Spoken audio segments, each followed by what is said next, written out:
Assalamualaikum warahmatullahi wabarakatuh. Selamat pagi, teman-teman sekalian. Alhamdulillah, episode kedua video channel ini tayang lagi pada malam hari ini.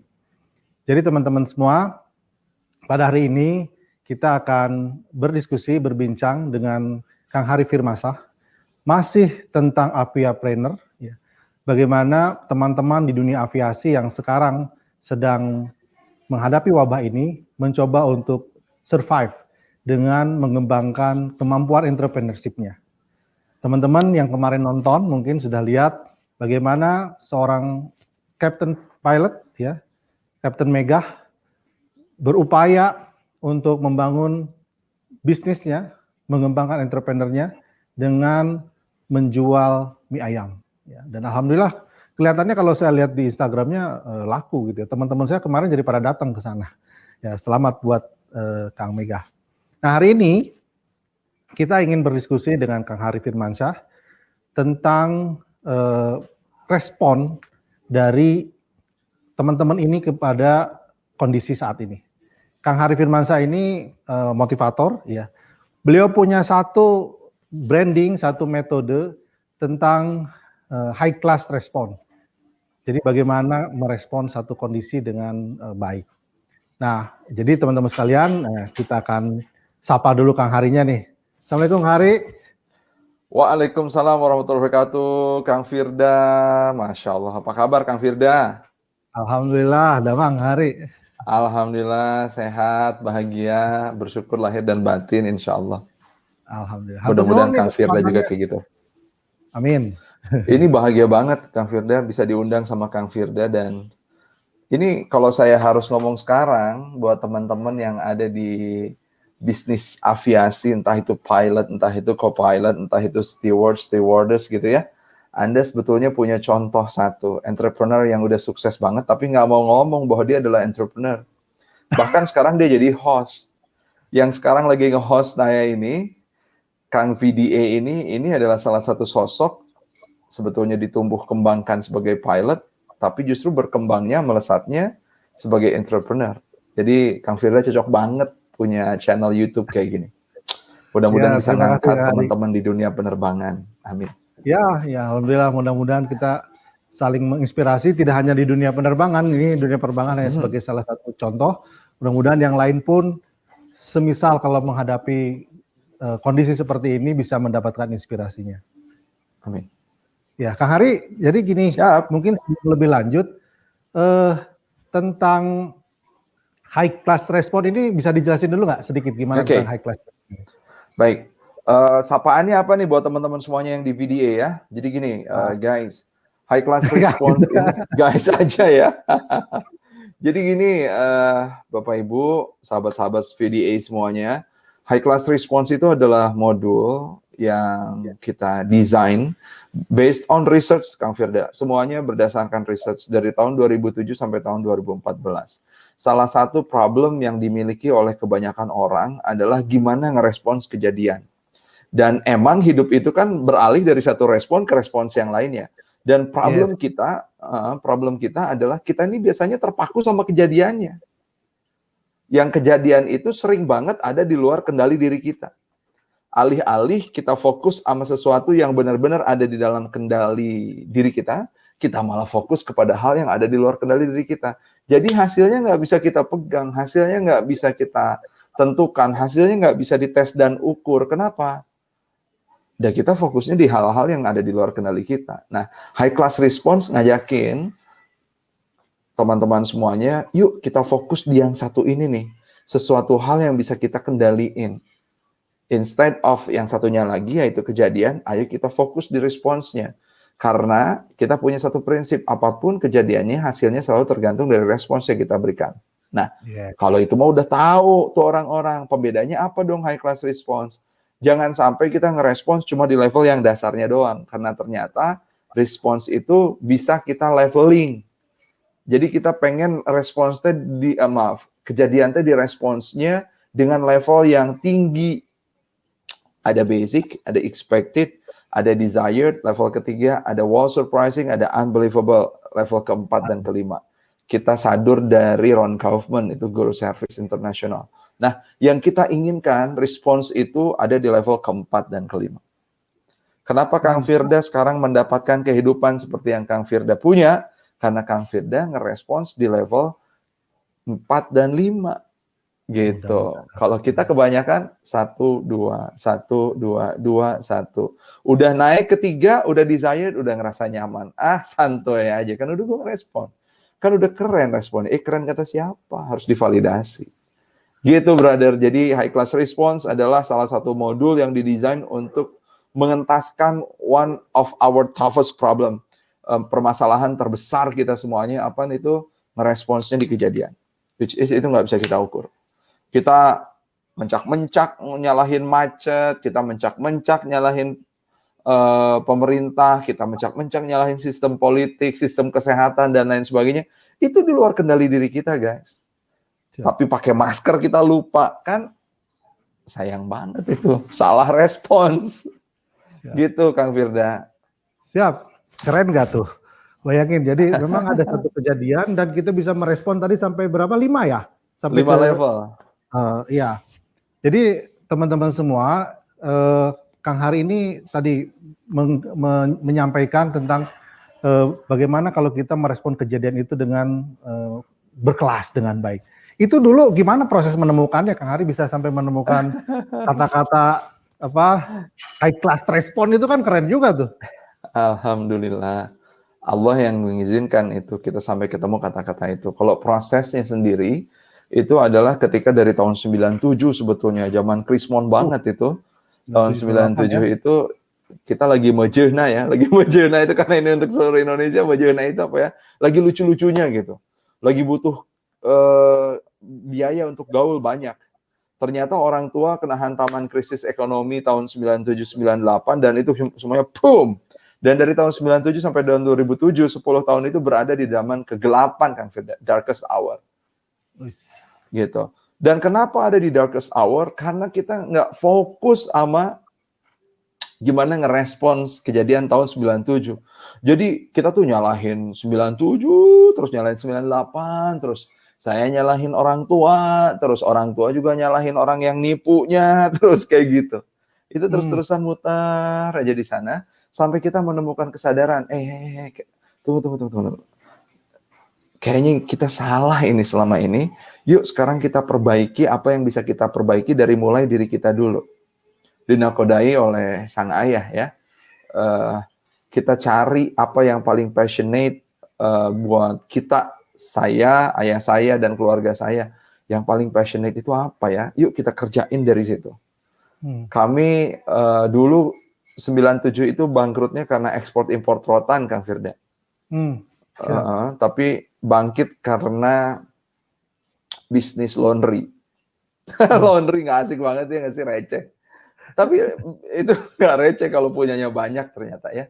Jadi bangkit dari bisnis laundry gitu. Dan dari situ saya jadi ketemu tuh sama banyak orang. Saya ketemu sama, kan belajar, pengen belajar dari Ustadz Abu Syauqi. Saya datang ke trainingnya, ke kajiannya.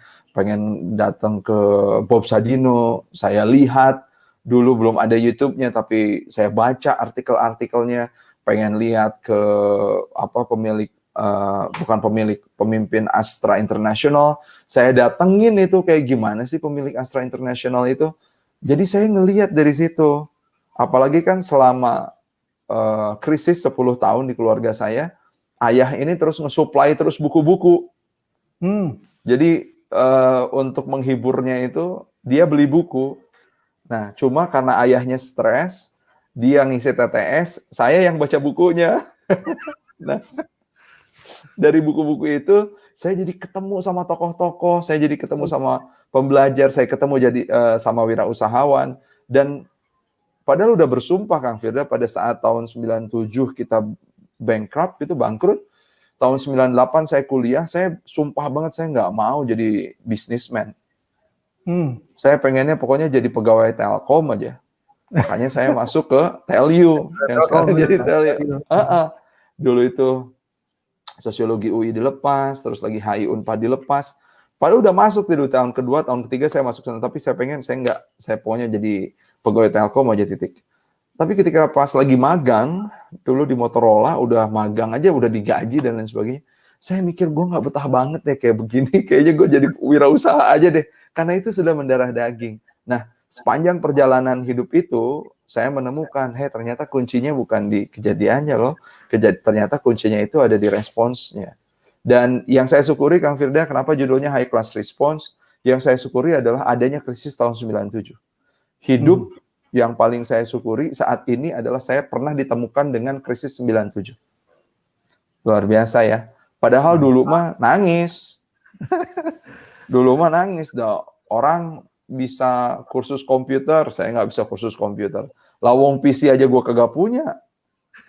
Orang bisa pergi main kemana, saya nggak bisa. Saya mah gaulnya di rumah aja lah yang dekat-dekat. Kalau saya rumah tinggalnya di Ciwastra, saya harus ke kampus Geger Kalong. Saya kalau nggak ada teman yang pergi dari satu kompleks, saya kagak pergi, Kang Firda, karena nggak punya ongkos. Dulu mah sedih banget, dulu mah kayaknya darkest hour banget. Tapi sekarang justru paling, ya Allah, terima kasih ya sudah mempertemukan ayah saya dan keluarga kepada krisis 97. Dan mudah-mudahan segelap-gelapnya kita di sini sekarang, karena dari krisis ke krisis lain kan berbeda ini. 97 dengan 2008 mirip lah, tapi kalau sekarang 2020 ini krisis unik karena kesehatan dan juga ekonomi barengan ya krisisnya. Karena gelap, tapi mudah-mudahan segelap apapun krisis yang kita punya, nanti kita bakalan bersyukur banget bahwa Allah mempertemukan kita dengan krisis yang sekarang ada di hadapan kita. Gitu, brother. So, kita kasih nama itu High Class Response. Mirip loh. Kan pada dasarnya saya juga lulus di tahun 98 pas lagi krisis. Kan.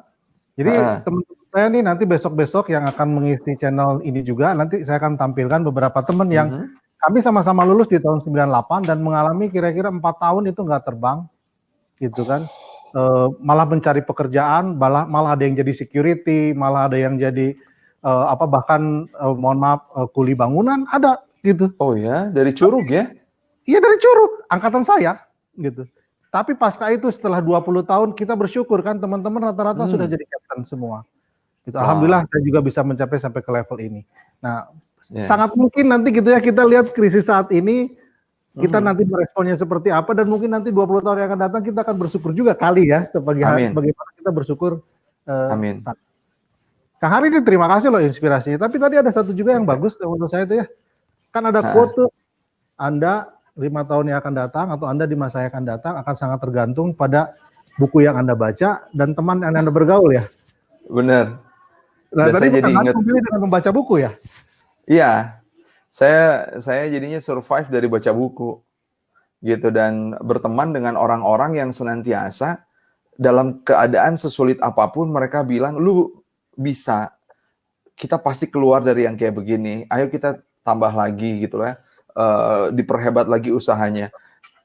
Kalau zaman sekarang Kang Firda yang kayak begitu tuh anehnya disebutnya toxic positivity. Ketika orang lagi drop down, terus kita bilang, ayo semangat, you can do it, kalau dia bisa, lu juga pasti bisa. Itu tuh toxic positivity katanya. Padahal nggak selamanya itu toxic positivity, kalau kita diajarin juga caranya. Siap.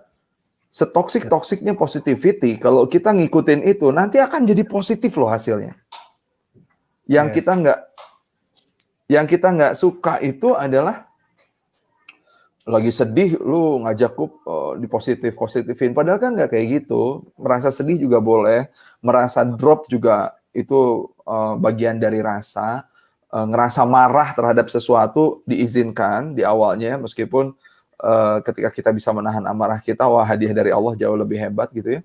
Tetapi positivity, positive thinking, positive feeling itu penting banget di zaman kayak begini. Dan didapatkannya dulu benar Kang Firda dari buku dan dari teman-teman yang ngedukung gitu. Iya, pesan buat teman-teman tuh dari pelajaran sementara nih dari diskusi kita di awal ini adalah walaupun kita krisis jangan lupa tetap alokasikan waktu untuk membaca dan berteman dengan yang positif ya Kang Ari ya. Cakep. Dan sekarang barangkali tidak lagi membaca ya, tapi ngelihat YouTube dan salah satu channel yang keren yang harus di-subscribe adalah VDA. Jadi baca itu kan kalau kita ngebaca ayat-ayat kauniyahnya saja, bukannya saja ya, tapi kita stres banget karena kita nggak punya dudukan teori. Tapi sekarang kalau kita nonton di YouTube, kita baca di buku, kita jadi punya dudukan teori. Saat-saat krisis kayak gini, teori itu jadi penting guys, karena teori itu kan apa ya disebutnya ya, dia empiris gitu. Dari waktu ke waktu dia sudah terbukti membuat hidup banyak orang jadi jauh lebih baik. Kayak gitu. Kalau kita ngelihat sekarang keadaan, siapa yang pernah ngalamin krisis kayak begini? Nggak pernah ada. Nggak pernah ada. Tetapi secara empiris ada respons yang dilakukan oleh orang-orang, berbagai macam orang melalui berbagai macam krisisnya, dan mereka survive. Nah itu perlunya buku, perlunya YouTube, perlunya teman. Siap. Kang Firdan ngeluarin video ini di zaman krisis, keren. Jadi, mantap. Ya, terima kasih nih Kang Hari. Jadi mungkin gini, ini kan krisis sudah berjalan, bahkan mungkin sudah lebih dari 7 bulan gitu ya. Sehingga salah satu yang dengan adanya krisis ini ada yang terdampak. Salah satunya adalah industri penerbangan gitu ya. Kang Hari dalam bulan-bulan ini ada pernah terbang atau lihat kondisi penerbangan seperti apa menurut Kang Hari? Saya merindukan banget Garuda Business Lounge.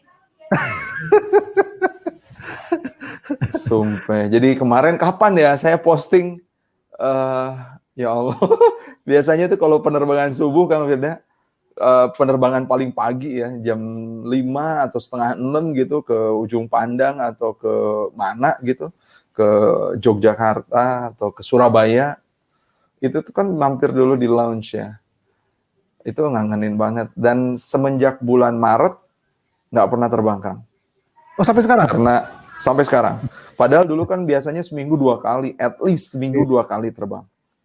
Gitu. Tapi lihat kan di berita ya bagaimana pesawat pada parkir, kru-kru di itu sedih ya, karena bisnis aviasi kan bisnis yang menyedot banyak orang banget untuk berkarya di situ. Dari ground handling, terus lagi ketika pas terbang sampai terakhir itu kan dari awal sampai akhir bisnis flow-nya itu ngelibatin banyak orang, dan kalau di rumah kan itu nggak 1, 2, 1000 juga enggak, pasti lebih dari itu.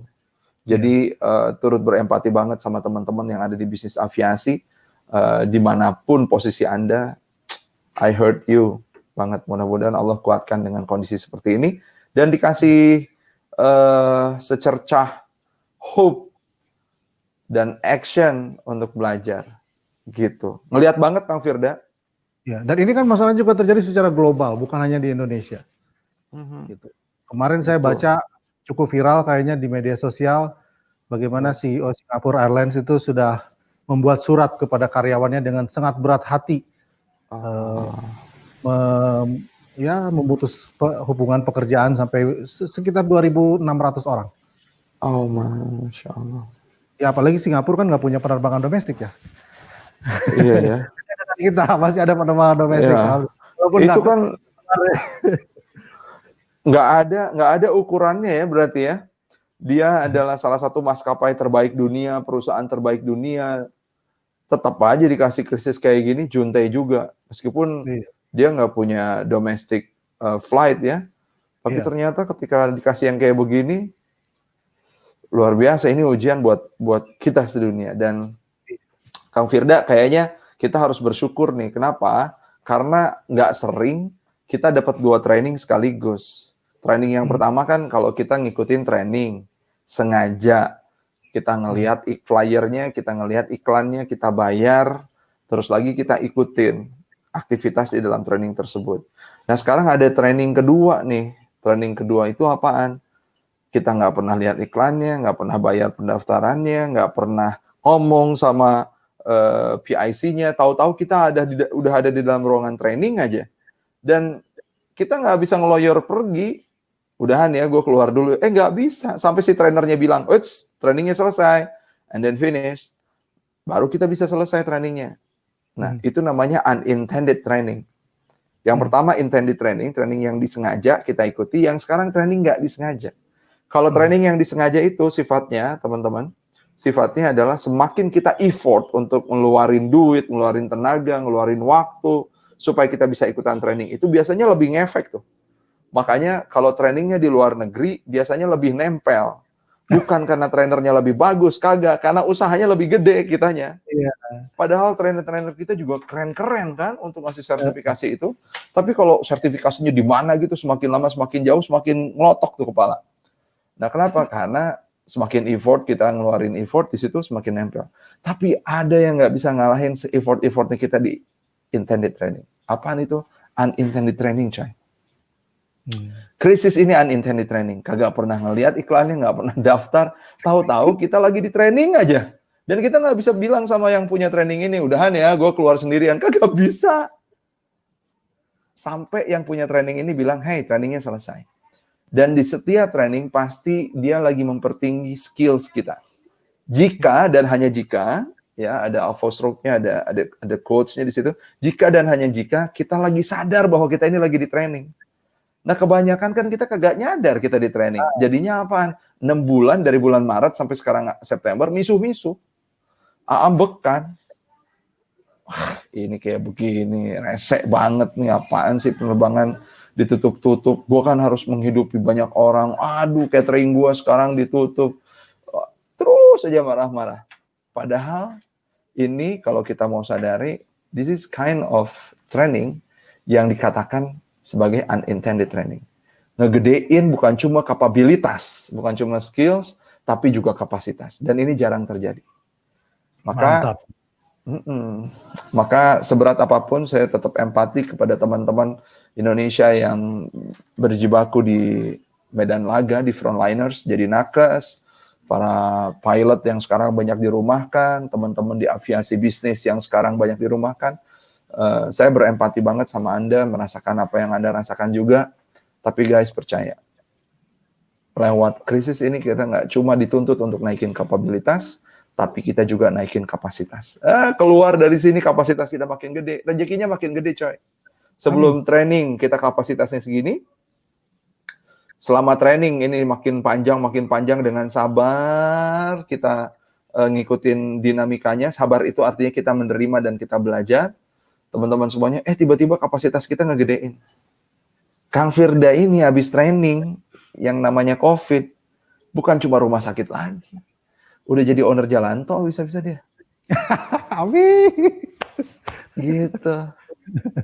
Kayak siapa tuh Kang Firda yang sekarang owner jalan tol yang jadi buka nasi yang dibagi-bagiin itu. Aduh, Masya Allah. Indah banget itu. Lupa saya. Yes. Ya, jadi gitu. Udah semakin menarik nih. Tadi kan disampaikan seolah-olah atau kita menganggap dalam periode ini kita lagi training ya, unintended bahkan trainingnya. Yes. Tinggal bagaimana kita responnya kan tadi. Nah, menurut Kang Ari nih ya, kemarin kan kita sempat mengundang nih Kapten Megah ke sini hadir untuk menceritakan bagaimana ketika menghadapi wabah, beliau sama keluarganya itu sangat luar biasa. Semua pengeluaran dikontrol. Makanan yang tadinya beli, bikin sendiri. Sampai akhirnya membuka usaha mie ayam. Nah, pandangan Kang Hari untuk orang-orang atau untuk kita semua yang mengalami ini, kira-kira seperti apa nih bagusnya responnya? Yang dalam kriteria high class respon itu seperti apa? Oke, baik. Masih ngikutin dari story-nya Kapten Megah ya. Bahwa kalau kita ketemu sama sesuatu yang tidak menyenangkan. Jadi kan gini, arti dari krisis, kalau McKinsey bilang, arti dari krisis itu adalah serangkaian kejadian yang tidak diharapkan, terjadinya dalam waktu yang teramat sangat cepat, membuat kita menjadi disorientasi, lantas kemudian membuat emosional kita tuh semakin lama semakin tidak stabil. Itu krisis. Jadi kalau kita lihat si COVID ini, itu sebetulnya krisis banget. Tapi krisis nggak cuma COVID. Buat yang lagi ngejomblo, ngedeketin someone, udah kayaknya mau oke, pas udah oke, nggak taunya ditikung sama sahabatnya sendiri. Itu kejadian yang tidak diharapkan. Terjadi dalam waktu yang sangat cepat, menyebabkan disorientasi, dan membuat hilangnya kendali diri dan kondisi emosi yang tidak stabil. Itu kan krisis juga. Nah, ada respons yang di riset sama Profesor Kubler-Ross. Jadi kalau orang menemukan kejadian yang tidak dia sukai, yang pertama itu pasti shock dulu. Dan kalau dia shock, krisis, kalau dia shock, respons awalnya biasanya adalah diam dulu. Jadi si Kubler-Ross ngelihat shock itu diam dulu. Tapi kemudian selanjutnya ada yang orang setelah shock dia take action, tapi ada yang setelah shock kaget, tapi dia denial. Denial itu alah apaan sih COVID?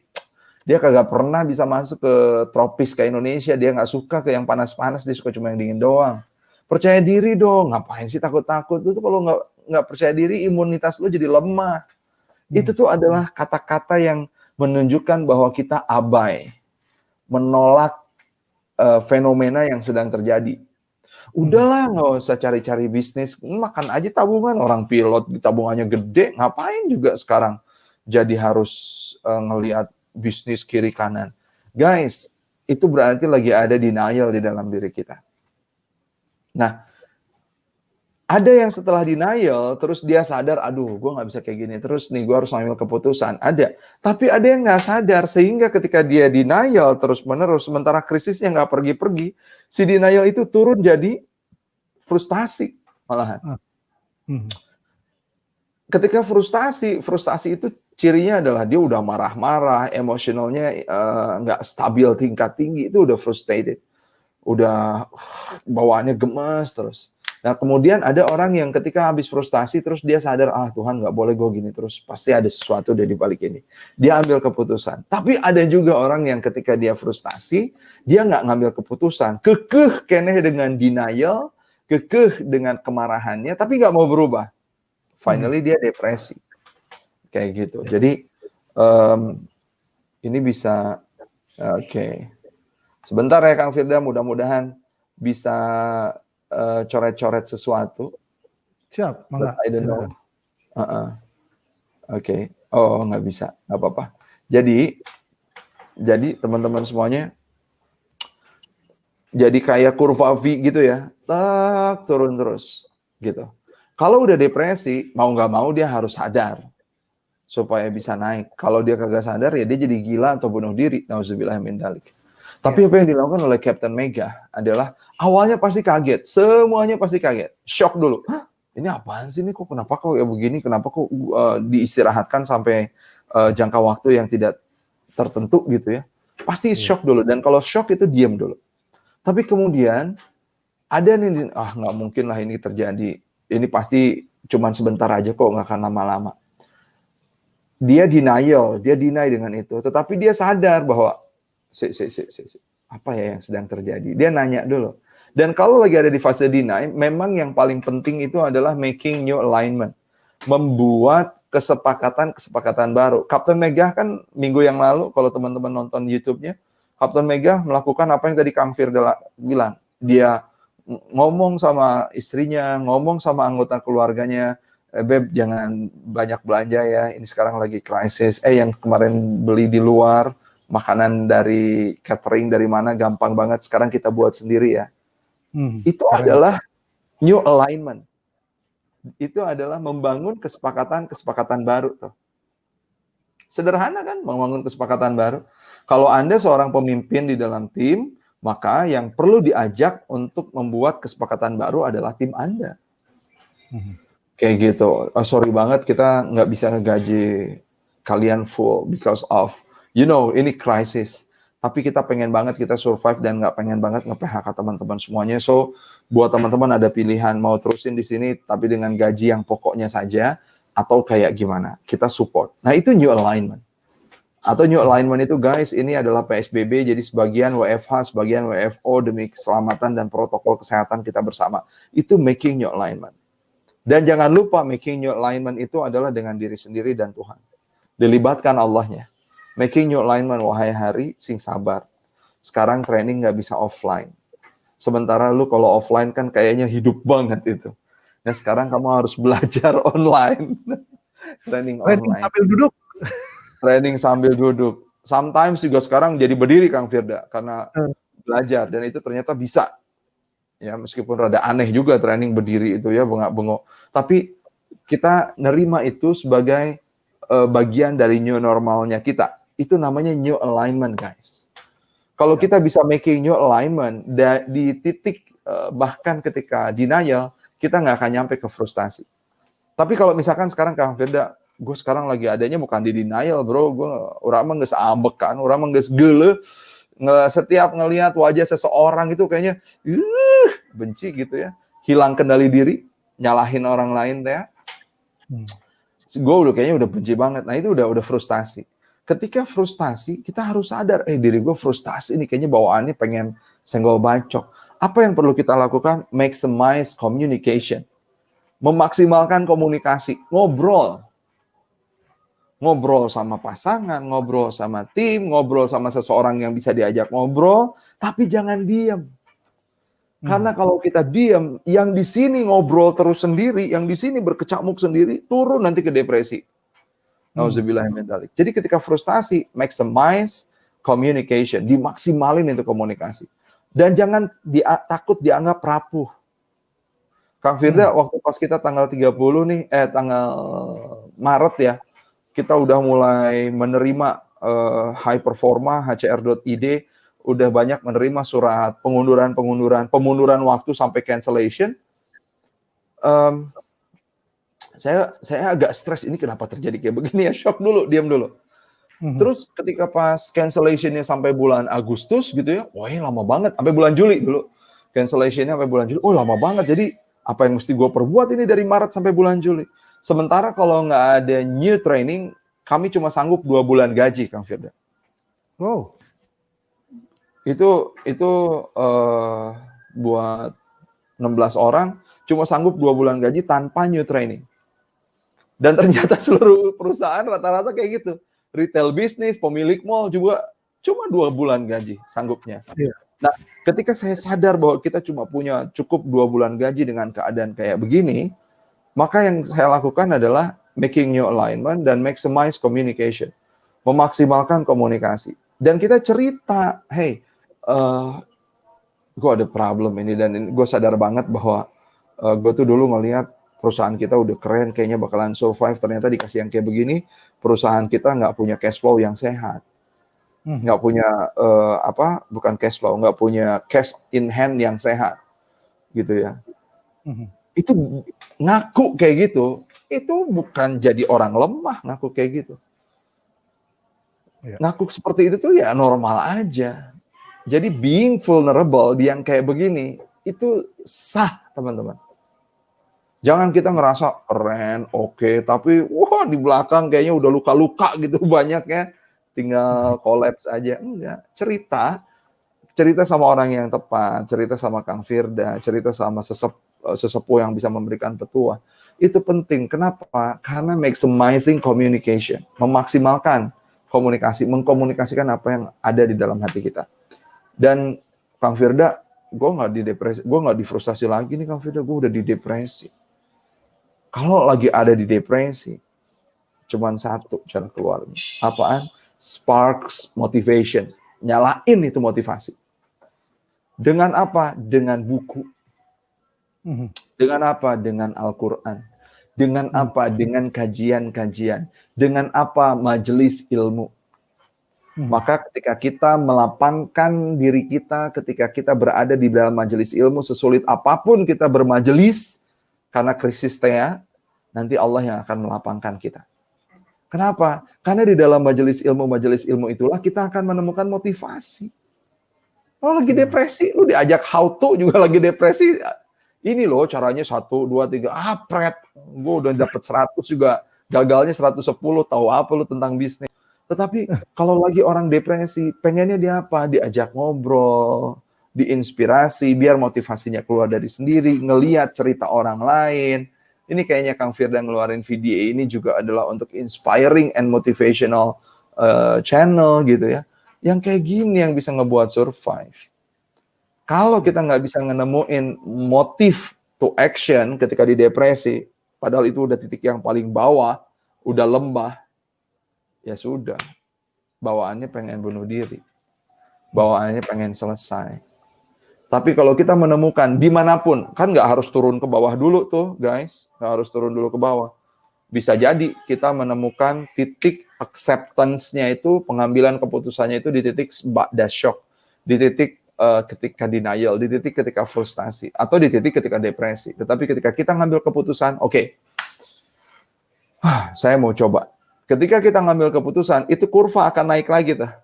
Namanya fasenya exploration. Kapten Megah itu barangkali kan nggak sebelum dia menemukan mie ayam, dia barangkali sudah nyobain bisnis online, nyobain ini, nyobain itu, tapi karena ekspertisnya dan hobinya di mie ayam, maka dia mengeksplorasi mie ayam. Dari yang banyak dia coba, dia gagal, dia coba mie ayam dan berhasil. Di accept yang satu itu, and then viral.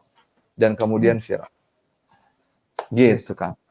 Ya, menarik. Ada satu mungkin nih Kang Hari ya, kalau tadi kita ketika lihat tadi grafiknya pas turun, ada satu yang perlu kita antisipasi yang kemarin sempat disampaikan oleh beliau juga dan makanya saya juga angkat, itu tentang gengsi. Ya.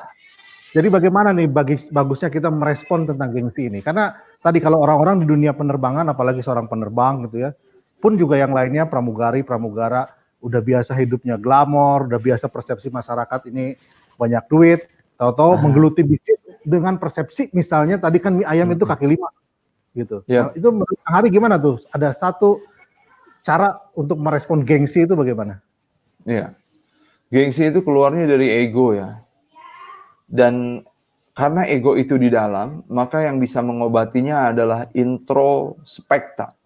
Introspekta itu kita masuk melihat jiwa yang sangat luas. Bahasanya introspeksi, tapi kan introspeksi itu intro, masuk, spekta ke hal yang sangat luas. Kenapa ya gue gengsi? Oh, gengsi itu hadir. Jadi kita terima dulu tuh si gengsinya, jangan dihilangin juga. Oh, enggak ada gengsi. Orang gengsi kok, ya wes. Terima dulu gengsinya. Terus si gengsinya kita terima, oke, gue lagi gengsi nih kalau gue kayak gitu, aduh gue kayaknya enggak banget deh. Gue kan orang-orang kan taunya gue tuh pramugari. Taunya kan gue Captain Steward itu ya, lead steward itu.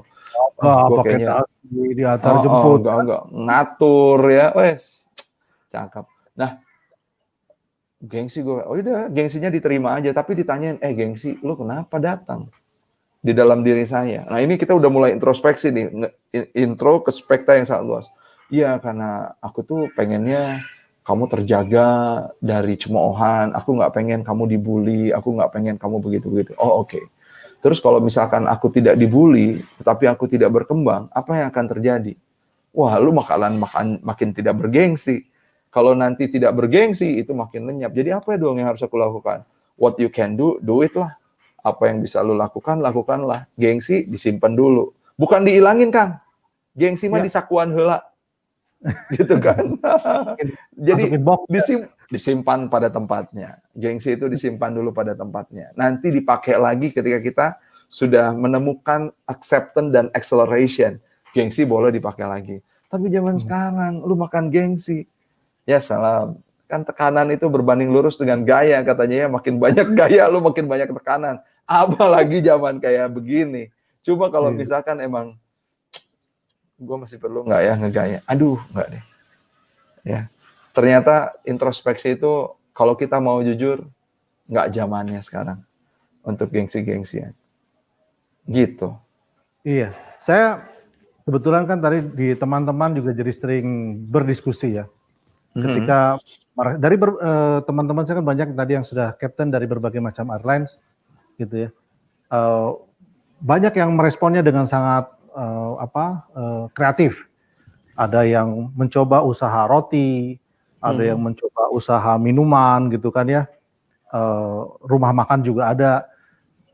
Jadi mereka keluar dari belenggu persepsi nyaman, persepsi bergengsi gitu ya, menjadi sebagaimana masyarakat umum misalnya untuk memulai usaha itu udah sangat luar biasa sekali sebenarnya buat saya. Di mana saya secara pribadi pernah mengalami itu di tahun 98 dulu gitu ya. Tahun 99 2000 lah ketika memulai usaha dengan nanam cabe, nanam tomat ya, panen bobolokot gitu. Apa bobolokot bahasa kotor-kotoran gitu ya. Bawa hasil panen ke Caringin untuk dijual. Kang Firda teh dulu sekolah di mana? Pilot. Kan orang tuh langsung, wah kok bisa sih gitu ya. Nah, jadi memang salah satu yang harus sekarang segera di overcome gitu ya, Yap, tinggalkan gengsi gitu. hilangin gengsi. Mudah-mudahan Sakuin mudah-mudahan gengsi. mudah-mudahan tadi respon teman-teman bisa seperti itu. Sekarang juga ada gini lagi Kang Hari, masih ada teman-teman penerbang muda nih yang baru lulus menghadapi krisis. Jadi akhirnya banyak sekarang menumpuk pilot-pilot muda yang belum terbang, mengantri lagi mencoba mencari pekerjaan. Saran Kang Hari seperti apa nih kepada para pilot muda ini? Oke. Baik, mari kita berbicara realitas. Bisnis itu ada yang decline, ada yang naik kelas sekarang. Bisnis yang lagi naik kelas kan bisnis frozen food, industri makanan gitu ya, industri kesehatan, terus lagi safety, itu lagi pada naik kelas. Tetapi ada yang lagi decline habis-habisan. Apa nih itu? Pariwisata, salah satunya. Transportasi, itu lagi turun banget. Jadi mari kita melihat realitas ini sebagai realitas saja, sebagai sebuah kejadian saja. Responsnya itu tergantung diri kita dan hasil yang kita terima nanti tergantung respons yang kita berikan sekarang. Guys, buat Anda penerbang muda, pertanyaannya, mau nunggu ini sampai kelar, which is kita nggak tahu karena ini di luar kendali kita, ataukah kita mau mulai memutuskan, kita mau ngapain nih sambil nunggu, ya? Mau bereksplorasi di titik mana sambil nunggu. Dan hebatnya, kebayang nggak sih Kang Firda kalau ini kejadiannya tahun 98 ketika internet belum sehebat sekarang. Terus kita kalau dikasih yang kayak begini, Allah Maha Baik. Allah tuh latih kita lewat 97, lewat 2008, baru 2020 masuk. Coba kalau yang sekarang turunnya tahun 98. Lu mau ngapain coy? Di rumah nggak ada internet. Nah, sekarang nggak ada nih, PJJ ya? Nggak ada PJJ, bingung tuh guru ya. Saya juga bingung sebagai orang tua. Nah, sekarang dengan adanya platform yang multi platform kayak begini, teman-teman semuanya itu Anda jadi punya multi choices. What will you do? Sambil kita menunggu, karena nunggu itu kan nggak enak. 1 jam dipakai untuk bekerja, ya segini. 1 jam dipakai untuk nunggu, ya segini. Tapi berasanya itu jadi kalau nunggu itu jadi lama banget. So, this is your choice. Mau ngapain ketika kita, sorry kalau ada background, mau ngapain kita nunggu. Ya, selama kita nunggu ini mau ngapain. Gitu buat anak-anak muda. Mendingan juga dipakai untuk berkarya. Ya, Anda coba gali passion Anda selain terbang itu apa? Bercocok tanam, nulis sesuatu, ngebuat vlog, ngebuat podcast, atau apapun. Dan ini hebatnya, ketika Anda buat ini, kagak ada yang dengerin sekarang. 10 tahun lagi, ketika Anda jadi captain pilot maskapai penerbangan keren dunia, ini akan jadi jejak sukses Anda.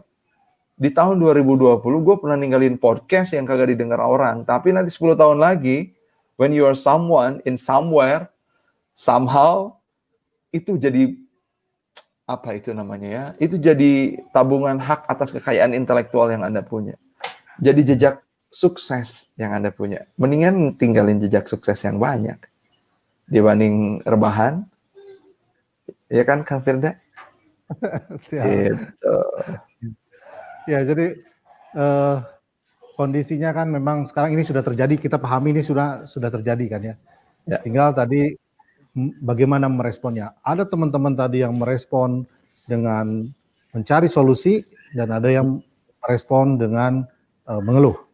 Nah, kita upayakan kita mencari solusi. Nah, tadi Kang Hari sudah menjelaskan secara teknisnya bagaimana cara itu ya, cara menemukannya.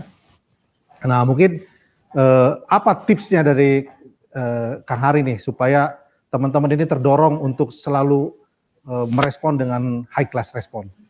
Asik. Ini tuh pertanyaan yang pendek tapi jawabannya luar biasa.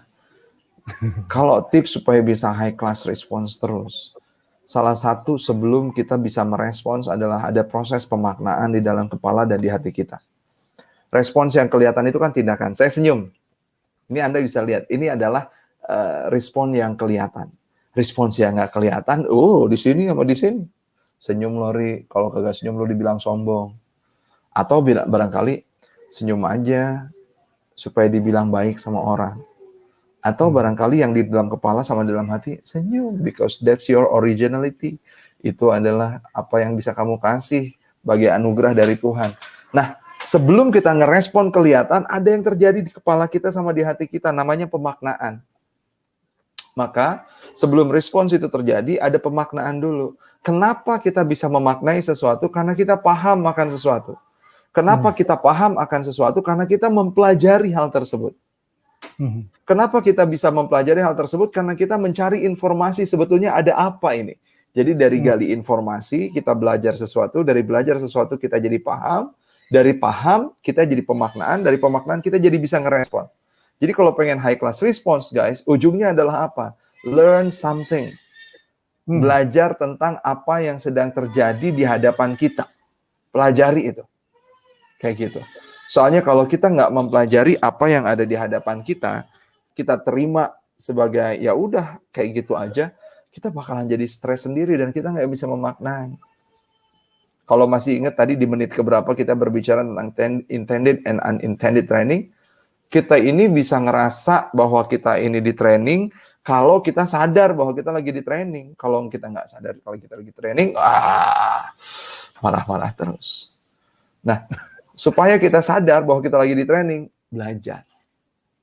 Cari ilmunya. Rabbi zidni ilman warzuqni fahman. Cari ilmunya dan minta sama Allah untuk dipahamkan akan sesuatu. Dan mencari ilmunya dengan kesabaran. Karena kafirnya nggak ada lagi. Ini orang-orang yang orang-orang yang menjadi pasukan kebaikan akan menang kalau punya sabar. Dan ini tuh sabar ini senjata di mana orang-orang yang pasukan kejahatan pun dia tahu kalau dia sabar dia bakalan menang juga. Jadi belajar dengan sabar. Gitu. Itu tipsnya. Iya. Jadi kan kadang-kadang kita tuh suka abai ya dengan apa yang disebut dengan waktu luang. Jadi waktu luang kita ini dimanfaatkan untuk apa? Kalau kita punya impian yang besar, kalau kita punya harapan yang besar kepada karya, kepada masyarakat, kita akan mencoba memanfaatkan waktu dengan seoptimal mungkin kan ya, Kang Hari. Waktu-waktu kita itu sangat produktif. Kalau nggak dipakai istirahat, dipakai belajar, dipakai tidur, dipakai bekerja gitu kan. Selalu dalam lingkaran itu. Nah, sehingga kita meminimalisir hal-hal yang sifatnya waktu luang yang tidak bermanfaat. Kalau menurut Kang Hari, bagaimana caranya atau bagaimana kita mengusahakan supaya kita bisa mendapatkan hidayah untuk memaksimalkan waktu itu sehingga optimal? Ini saya lagi belajar juga karena ini hidayah itu hak prerogatif Allah untuk mau dikasihin ke siapa, kapan turunnya. Tapi kita jangan juga nerima kali-kali aja hidayahnya turun ke gue. Kagak coy, kita juga harus mengusahakan. Apa usaha yang bisa kita lakukan supaya hidayah untuk mengoptimasi waktu itu nyampe ke kita. Banyak-banyak berkomunikasi, making your alignment with Allah. Jadi bangun komunikasi dengan Allah. Tanya sama Allah, ya Allah, what should I do, apa yang perlu saya lakukan. Dengan membersihkan, senantiasa membersihkan diri, banyak istighfar. Karena udah jelas banget kan di dalam Al-Quran istighfar itu membukakan pintu rizki. Sahabat-sahabat semuanya membuat tanah yang gersang jadi basah dengan hujan. Dan menjadi bertumbuhlah di situ tanaman-tanaman yang bisa kita panen kelak gitu ya. Rizki yang tadinya sempit jadi lapang karena istighfar. Tidak punya keturunan jadi punya keturunan karena istighfar. Jadi yang pertama banget dan utama banget kita kembali mentauhidkan Tuhan, mentauhidkan Allah. Artinya apa? Merasakan dan memaknai bahwa Allah itu satu gitu. Nggak diduakan sama pekerjaan, nggak diduain sama bisnis. Karena kalau kita udah kayak gini, apa sih kurangnya kita sama COVID ini? Udah pakai masker, udah cuci tangan, udah PSBB, udah nggak pergi-pergian, udah nggak boleh making travel, ya. Apa kurangnya kita ikhtiar bumi kita sama PSBB, sama COVID ini? Nggak ada. Kayaknya udah optimal gitu ya. Tapi yang kurang optimal barangkali Allah lebih pengen kita dekat sama Allah. Istighfar banyak-banyak, banyak takarrub sama Allah, banyak ngobrol sama Allah. Terus lagi, kalau misalkan kita gelap di besok, nggak kelihatan nih Kang Firda, gue tuh 1 kilometer lagi dari sini kok, so dark banget. Gue nggak kelihatan. Minta sama Allah at least 100 meter aja kita bisa ngelihat. Toh karena sekarang krisisnya gede banget, 100 meter nggak kelihatan Kang Hari. Gelap. Ya udah minta sama Allah 10 meter, ya Allah tunjukin jalan di hadapan gue, ada apaan. Kalau 10 meter aja masih gelap, minta 1 meter. Tapi kalau 1 meter juga masih gelap, minta sama Allah, Allah temani saya. Langkah berikutnya yang harus saya ambil itu apa? Iya. Gitu. Mantap. Jadi Memang masa balik depan. lagi. Balik lagi ke innalillahi wa inna ilaihi rajiun, kepada Allah lah kita akan semuanya kembalikan. Tapi kan kita nih ngomong innalillahi wa inna ilaihi rajiun, tapi kita kayak kagak mau ngasih gitu. Kita tuh ada Kang Firda di dalam high class response, di akhirnya itu namanya responsibility transfer. Responsibility transfer itu apaan? Kita udah punya kemampuan untuk merespons. Tapi setelah itu ya ditransfer gitu loh sama pemilik jawaban dari semuanya. Kebanyakan dari kita kan kita high class response, terus kita kagak mau, wait ini mah gua dapat kayak gini karena gua high class response. Gua nggak mau nih ngasih kepada yang haknya gitu ya, kepada yang maha benar. Ini mah gua aja. Padahal kalau kita udah ngerespon dengan high class response, kita perlu punya satu skills yang namanya responsibility transfer, balikin lagi sama Allah. Nanti akan ditunjukkan.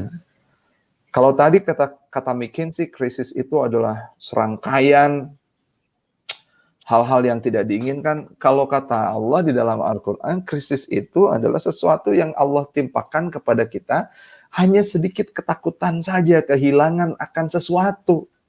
Sedikit ketakutan, coy. Kehilangan barang, kehilangan materi, kehilangan kesehatan, kehilangan kenikmatan makan buah-buahan, kehilangan kesehatan, kehilangan jiwa. Itu cuma sedikit saja dari ketakutan. Tapi kan di ujungnya berikanlah kabar berita yang baik pada orang-orang yang sabar. Orang-orang yang sabar. Siapa? Orang-orang yang kalau dapat sesuatu, dia bilang innalillahi wa inna ilaihi rajiun. Dan mereka itu orang-orang yang sabar dan selalu meninggikan Tuhannya, nanti jadi orang-orang yang ditunjukkan oleh Allah. Ya tadun. Jadi orang-orang yang ditunjukin. Tuh, kesini nih, kesini nih, kesini nih. Wah. Tapi saya lagi belajar untuk jadi kayak gitu. Jadi mudah-mudahan kita sama-sama belajar, sama-sama diingatkan. Iya. Aduh. 1 jam tuh menit ya sangat gak terasa nih Kang Hari. Tahu-tahu udah mau 1 jam aja ini. Mungkin sebagai penutup Kang Hari bisa kasih closing statement, terutama buat teman-teman yang sedang menghadapi krisis di berbagai industri, bisa juga termasuk di industri penerbangan yang sekarang juga sedang mengembangkan entrepreneurship-nya. Makanya judul ceritanya kan tadi acara ini itu Aviapreneur. Mangga Kang Hari. Yes. Siap. Jadi I don't want to close this with this statement karena kita baru aja ketemu. Jadi mudah-mudahan ini closing statement untuk opening silaturahim kita ya, teman-teman semuanya. Saya berada di titik yang sama dengan Anda dan kita berada di titik yang sama saat ini. Ada ketidaktahuan, banyak unpredictable things yang bisa terjadi di depan. Jadi kalau istilahnya adalah we are staying alone together. Kita ini stand alone, tapi together gitu, sendiri-sendiri, tapi bersama-sama. Jadi yang pertama banget, banyak-banyak taken off. Kalau mau high class response, kita banyak-banyak taken off. Menganalisa ke dalam diri sebelum kita memperbaiki ekspresi kita, respons kita yang keluar. Jadinya ke dalam diri dulu, intrapersonal skills-nya diperhebat sebelum interpersonal skills-nya diperhebat. Belajar kembali tentang personal value, belajar kembali tentang life purpose, big why kita hidup itu apaan, dipelajari lagi tentang diri kita. Itu satu. Kenapa? Karena innallaha la yughayyiru ma biqaumin hatta yughayyiru ma bi anfusihim. Jadi balik lagi ke sini. Yang kedua adalah design wow response. Set up sekecil apapun respons kita itu harus wow. Wow. Perlu wow. Jadi wowing someone itu penting banget di era yang kayak begini. Bayangin Kang Firda, kalau setiap di antara kita tujuannya adalah ngebuat respons yang wow untuk dipersembahkan kepada orang lain dan semua orang mikirnya kayak gitu. Ini jadi peradaban yang amazing banget. Ketika para sahabat itu bukan di titik cuma tolong-nolong doang, tapi di titik i'thar, saling mendahulukan. di titik ta'awun. Wah, itu kan udah amazing banget tuh. Udah jadinya peradaban, makanya ayo sekecil apapun lakukan yang terbaik. Sekecil apapun. Yang ketiga adalah communicate it, diperhebat itu komunikasi. Komunikasi kepada orang-orang di luar kita, komunikasi kepada di dalam diri kita, dan komunikasi kepada Sang Pencipta kita. Dan kalau ikhtiar bumi udah kita lakukan. Sepertinya Allah pengen kita jauh lebih dekat lagi sekarang mah. Ya udah, lakukan itu. Kita kembali lagi dengan COVID ini menjadi abdun, menjadi hamba yang emang hamba itu kita minta petunjuk sama yang maha memiliki kita. Pun nanti kalau misalkan kita udah naikin respons kita, atasan kita nggak lihat karena Anda WFH. Sahabat-sahabat supervisor Anda nggak lihat, area manager Anda nggak lihat, teman-teman semuanya. Tapi ada yang maha atas, maha melihat. Dan di dalam Al-Quran, bekerja keraslah kamu, maka Allah, Rasul, dan orang-orang yang beriman akan melihat hasil kerja kerasmu. That's it. Right. Atur nuhun pisan ini Kang Hari, luar biasa. Ini saya sangat terinspirasi juga dengan perjalanan 1 jam kita. Kang Hari, kalau misalnya ini ada misalnya yang tertarik ingin pelatihan high class respon, gimana? Ada kontak atau ada website atau ada apa yang bisa dihubungi? Oh iya, siap. Ada kontaknya. Sekarang kita punya hcr.id sebagai website baru kita. Insya Allah akan launch, ya, hcr.id sebagai website baru kita. Insya Allah akan launch tanggal 10/10/2020. 10/10/2020, Gitu. berarti Oktober ya? Yes, Oktober. Karena kita pengen benar high class response ini benar-benar untuk Indonesia. Jadi kita ganti nih high performa sekarang jadi hcr.id. High class response untuk Indonesia. Itu nanti Anda bisa berselancar di sana. Silakan lihat-lihat. Ada program juga nanti di Instagram HARRI Firmansyah, ya, Hari Firmansyah, RRI Firmansyah, main aja ke Instagram saya. Ada program-program yang dulu Kang Firda 3 jutaan, 3.500.000, trainingnya 2 hari. Sekarang 500.000 Kang Firda. Online. Online. Yeah. Tapi yang kemarin ikut dari Mesir, dari Australia kan. Oh, saya kemarin ikutan yang Tony Robbins 4 juta doang. Padahal itu kalau ke Singapura yang paling murah kan 3.500.000 ya. Di Australia itu tuh. Atau di Singapura paling pojok di gang itu nontonnya Anthony Robbinsnya kelihatannya kecil padahal udah dapat layar gede. Sekarang memang kalau dari sisi informasi kita sangat terbuka. Kang Hari, terima kasih sekali ya. Ini waktunya. Thank you Ustadz, thank you Guru. Ini sebetulnya Kang Firda adalah guru saya, ngomong kayak begini. Ini sebetulnya di dalam hati kecil mah Allah ya Karim, ini orang yang ngedengerin saya, yang lagi wawancara saya tawadu banget. Dan itu adalah sehebat-hebatnya guru ketika dia nggak ada gengsi. Dia tidak menekan ego juga karena egonya santuy aja Kang Firda ini untuk belajar dari siapapun. Thank you Kang Firda untuk kesempatan. Terima kasih. Sampai ketemu lagi. Mudah-mudahan nanti kita bisa bertemu lagi di channel selanjutnya. Baik teman-teman, itulah tadi diskusi kita dengan Kang Hari Firmansyah, High Class Respon. Jadi bagaimana kita merespon satu kejadian secara berkualitas. Ya, tadi ada 5 level dalam merespon satu kejadian. Jangan sampai kita hanya merespon dengan yang biasa-biasa saja, tetapi kita harus merespon dengan respon yang tertinggi yang membuat orang lain bilang wow, bilang berdecak kepada kita semua. Buat teman-teman yang sekarang sedang mengalami krisis, sedang mencari-cari peluang, sedang mencari-cari informasi, baik yang di sektor aviasi ataupun non-aviasi, mari kita terus gali kira-kira ada potensi apa di dalam diri kita. Terus kita belajar, baca buku tadi ya, supaya bisa menginspirasi. Hidup di lingkungan yang positif, supaya kita bisa meminimalisir gengsi, bisa berdiskusi dengan positif, sehingga mudah-mudahan tadi krisis tahun 2020 ini menjadi berkah bagi kita mungkin di 5 tahun atau 10 tahun yang akan datang. Dan ketika kita melihat ke belakang, alhamdulillah ternyata gara-gara krisis itu, sampailah kita pada saat ini yang jauh lebih baik. Sampai ketemu lagi di channel selanjutnya. Terima kasih. Assalamualaikum warahmatullahi wabarakatuh.